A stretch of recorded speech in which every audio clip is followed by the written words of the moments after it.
नमस्कार, मैं हूं अब्दुल्ला इमाम और दर्शन जहानाबाद में आप सभी का स्वागत है। हम हाजिर हुए कुछ अहम खबरों के साथ। थोड़ा सा वक्त निकाल कर देखिए खबरें फटाफट अंदाज में। हम खबरों के सिलसिले की शुरुआत करते और पहली खबर पर आते हैं। पटना गया राष्ट्रीय राजमार्ग 22 के शहरी बाईपास पर देर शाम एक बाइक और कार के बीच में जबरदस्त टक्कर हो गई। टक्कर के बाद कार में आग लग गई और कार जल उठी। घटना के बाद मौके पर पूरी तरह से अफरा तफरी मच गई और कार पर सवार सभी लोग कार छोड़कर मौके से भाग निकले। इस घटना में बाइक में भी आग लगी और बाइक भी जल उठी। इस भीषण दुर्घटना के कारण बाइक पर सवार 2 लोग गंभीर रूप से घायल हुए, जो कि दोनों देवकुली गांव के बताए जाते हैं। दोनों की स्थिति गंभीर है और बहुत कुछ बोलने की स्थिति में नहीं है। हालांकि घायलों में से एक घायल ने अपना नाम भोला और गांव देवकुली बताया। जब ये घटना घटी तो दोनों घायलों को इलाज के लिए अस्पताल ले जाया गया, लेकिन डॉक्टरों ने घायल की स्थिति को देखते हुए प्राथमिक उपचार के बाद पटना पीएमसीएच रेफर किया। इधर घटना के बारे में बताया जाता है कि बाइक पटना से गया की ओर जा रही थी और कार गया से पटना की ओर जा रही थी। तभी शहरी बाईपास के कामदेव बिघा के समीप दोनों के बीच में जबरदस्त टक्कर हो गई और आग लग दोनों वाहन धो धोकर जल उठे।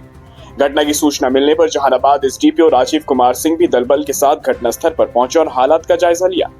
इधर आग लगने की सूचना दमकल विभाग को भी दी गई तो करीब 1 घंटे की कड़ी मशक्कत के बाद दमकल ने दोनों आग लगी गाड़ियों पर काबू पाया। लेकिन जब तक आग पर काबू पाया गया तब तक बाइक का अधिकांश हिस्सा जल चुका था। खैर, इस घटना के पीछे के अभी तक स्पष्ट कारणों का पता नहीं लग पाया है कि आग किस वजह से लगी। हम अगली खबर की तरफ रुख करते हैं, जहां की जहानाबाद कड़ौना थाना की पुलिस ने तस्करों के खिलाफ बड़ी कार्रवाई करते हुए कनौदी ओवरब्रिज पर एक पिकअप वाहन से 539 लीटर विदेशी शराब को बरामद किया। ये सफलता गुप्त सूचना के आधार पर की गई कार्रवाई में मिली है, जिसमें झारखंड से शराब की बड़ी खेप बिहार लाई जा रही थी। छापेमारी के दौरान पुलिस ने कोडरमा से मुजफ्फरपुर जा रही एक पिकअप गाड़ी को रोका। वाहन की गहन तलाशी लेने पर उसमें विशेष रूप से छिपा कर रखे गए शराब के कई कार्टन मिले। जब्त शराब की कुल मात्रा 529 लीटर पाई गई, जो बिहार में लागू उत्पाद एवं मद्य निषेध अधिनियम का सीधा उल्लंघन है। पुलिस ने मौके से समस्तीपुर के रहने वाले पिकअप के चालक अमरजीत कुमार को गिरफ्तार कर लिया।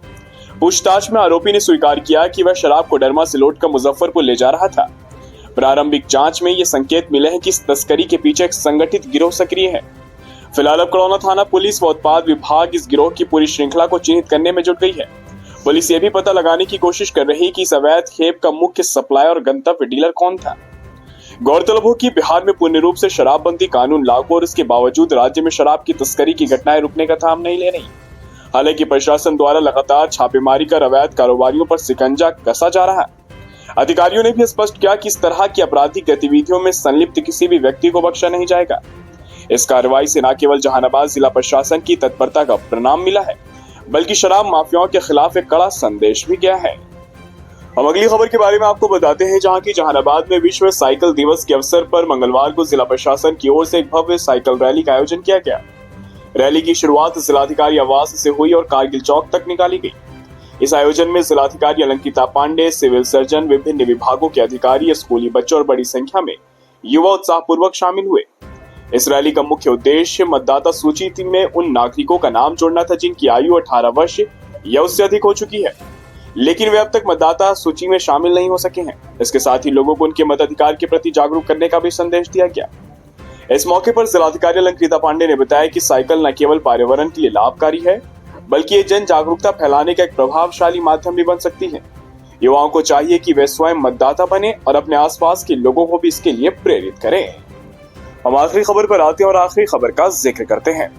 जहानाबाद नगर थाने की पुलिस को एक बड़ी सफलता हाथ लगी है, जिसमें नगर थाने की पुलिस ने चोरी के 5 आरोपियों को चोरी किए गए सामान के साथ गिरफ्तार किया है।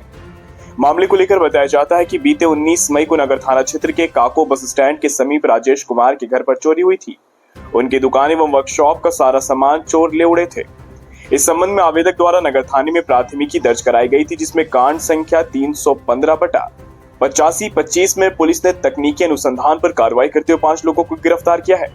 वहीं गिरफ्तार करने के बाद 4 लोगों को पुलिस द्वारा जेल भेज दिया गया और एक चोर के नाबालिग होने के कारण उस पर विधि सम्मत आगे की कार्रवाई की जा रही है।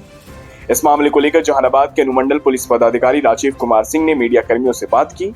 उन्होंने बताया कि बीते दिनों नगर थाना क्षेत्र के काको रोड बस स्टैंड के पास से घर में चोरी हुई थी और इस मामले में पुलिस ने त्वरित कार्रवाई करते हुए प्राथमिकी दर्ज कर मामले के अनुसंधान में जुट गई थी।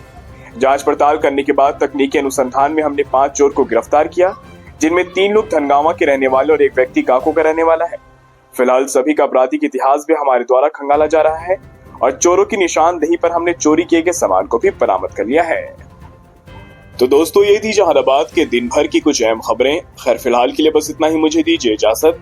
हम फिर से बहुत जल्द हाजिर होंगे। तब तक के लिए आप अपना बहुत ख्याल रखिए। आपको हमारी खबर को पेश करने का तरीका अगर पसंद आए तो दर्शन जहानाबाद चैनल को लाइक कीजिए, सब्सक्राइब कर मदद कीजिए और शेयर करना ना भूलें।